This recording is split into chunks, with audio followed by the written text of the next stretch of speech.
Assalamualaikum warahmatullahi wabarakatuh. Perkenalkan, nama saya Taufik Sidik Mapulau dari jurusan Teknik Informatika dan Komputer Program Studi PTIK. Kali ini saya akan menjelaskan tentang klasifikasi komponen elektronika analog. Komponen elektronika analog terdiri atas komponen pasif dan komponen aktif.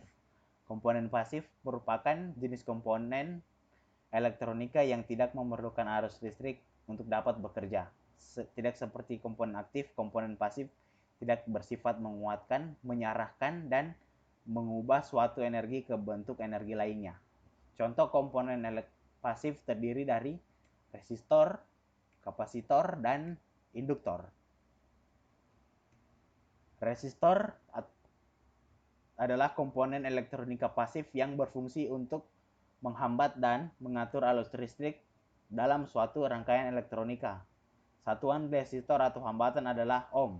Nilai resistor biasanya diwakili dengan kode angka ataupun gelang warna yang terdapat di badan resistor. Hambatan resistor sering disebut juga dengan resistansi atau resisten. Yang kedua ada kapasitor. Kapasitor atau biasa juga disebut dengan kondensator adalah komponen elektronika pasif yang dapat menyimpan muatan listrik dalam waktu sementara dengan satuan kapasitansinya adalah farad. Satuan kapasitor diambil dari nama penemunya yaitu Michael Faraday yang berasal dari Inggris. Namun farad adalah satuan yang sangat besar.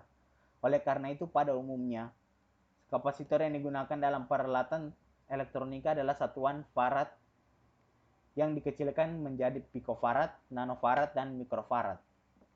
Selanjutnya ada induktor. Induktor adalah komponen elektronika pasif dan berfungsi sebagai pengatur frekuensi, filter, dan juga sebagai alat kopel. Induktor atau koil banyak ditemukan pada peralatan atau rangkaian elektronika yang berkaitan dengan frekuensi seperti tuner untuk pesawat radio. Pada dasarnya, induktor dapat menimbulkan medan magnet jika dialiri oleh arus listrik. Medan magnet yang ditimbulkan tersebut dapat menyimpan energi dalam waktu yang relatif singkat. Dasar dari sebuah induktor adalah berdasarkan hukum induksi Faraday.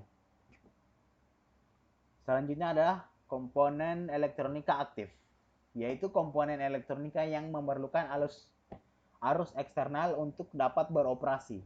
Dalam hal ini, pada rangkaian elektronika, arus listrik yang dibutuhkan bisa arus AC ataupun DC. Disebut komponen aktif karena jika tidak dialiri arus listrik, maka rangkaian elektronika yang menggunakan komponen aktif tidak akan bekerja.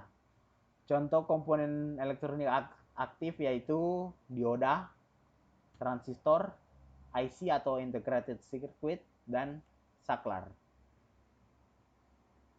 Kita masuk dioda. Dioda adalah komponen elektronika aktif yang berfungsi untuk menghantarkan arus listrik ke satu arah dan menghambat arus listrik dari arah sebaliknya. Karena sifatnya yang seperti itu, dioda yang terbuat dari bahan semikonduktor ini sering digunakan sebagai penyarah bentuk gelombang dalam pecatu daya dan detektor radio. Yang kedua, kita masuk ke transistor. Transistor adalah komponen elektronik aktif yang memiliki berbagai macam fungsi sebagai penguat, pengendali, penyarah, osilator, modulator, dan lain sebagainya. Transistor merupakan salah satu komponen semikonduktor yang paling banyak ditemukan dalam rangkaian elektronika. Transistor terdiri dari 3 terminal kaki, yaitu base, emitor, dan kolektor.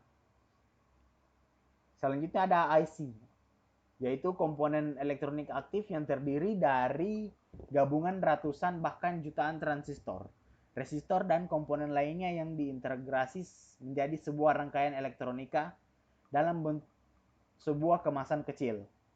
Pada umumnya, IC adalah komponen elektronika yang dipergunakan sebagai otak dalam peralatan elektronika. IC merupakan komponen semikonduktor yang sangat sensitif terhadap electrostatic discharge. Yang terakhir ada saklar. Saklar adalah komponen yang digunakan untuk menghubungkan dan memutuskan arus listrik dalam rangkaian elektronika. Saklar sering digunakan sebagai on dan off dalam peralatan elektronika. Sekian dari saya. Wassalamualaikum warahmatullahi wabarakatuh.